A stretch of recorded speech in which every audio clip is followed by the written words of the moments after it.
iparraldeak ere badu bere txokotxoa hemen Durangoko azokaren 57. edizioan, eta bertan nola ez, zehaskakoak, iparraldeko ikastelen elkartekoak, nola da azoka? Ondo, hor, asteazkenetik hemen gara, zen lagun batzuk guraso batzuk hemen daude, eta bai, zein ere egun batzuk, hor pixka lasaia da, baina hainbat esaldu ditugu, eta beste egunetan, eta niko pozik gara, bai. Zerekin etorri zarete zuek? Egutegiak, hor iparraldeko zehaskako egutegiak, eta diska batzuk egoitzi genituenak, baina nagusiki egutegiak, bai. Jendeak erosten du, ez da zehaskako egutegia klasikoa da dagoeneko. Klasikoa da, igualdeko jendeak ere itxaroten du hori, eta paralekoak ere, bai, beraz guretzat atxoko garrantzitsua eta betiko ezinbesteko jende askorentzat, bai.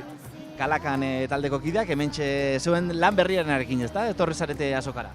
Bai, pixka azken momentuan, benen gogo bat kantu utxean begiro gauza batzuk egitea, kontzertu pare bat erola egin genituen, eta desafiu txiki horrekin sartu ginen estudioan.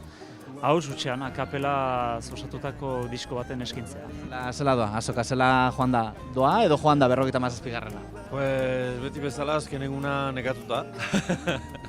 Bena, orokorrean ondo. Plazer egiten zuen pixkat normaltasun zer batera itzultzea.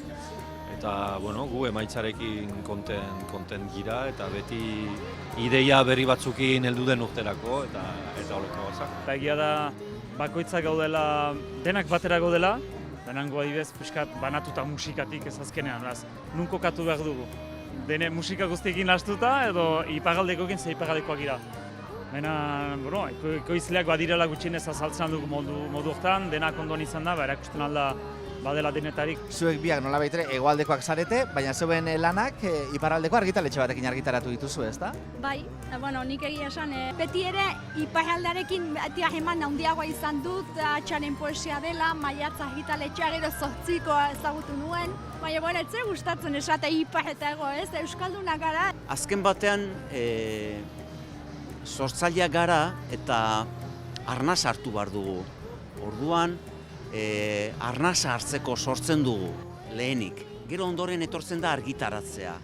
Orduan behar bada esango nuke, zortziko dela, itxasargi bat bezala, argitu egiten du, bidea, eta arnasa hartzen dugula, ez da? Eta pozik hemen izatea aurten behiro, giro gozoan, joaden urteko azoka berezi, horren ondoren merezi zuen onera itzultzea eta ikustea, nolejan, ohituko giro gozo hori, ez? Dugu hainbat eta hainbat eskaintzak jarri dituzuela, tartean Kinka disko liburua eta horretan zuk zer ikusi, ezta, Amaia? Bai, beni makazkilaria naiz eta Arantxe Egigoienek deitu nau proiektu horrendako eta belarrik du realizazioa egin, diskoa grabatu eta hala. Hemen azokan ikusten ez gainera euskarazko sorkuntza zabala dago. Bai, eta edera da.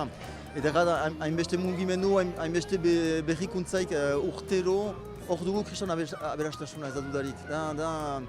Ez dakit ze tokitan, ze erritan, hain guti izanik, hainbeste proposamena ikustea. Ez dakit posible, ez dakit baden beste tokidik Europan gutienez.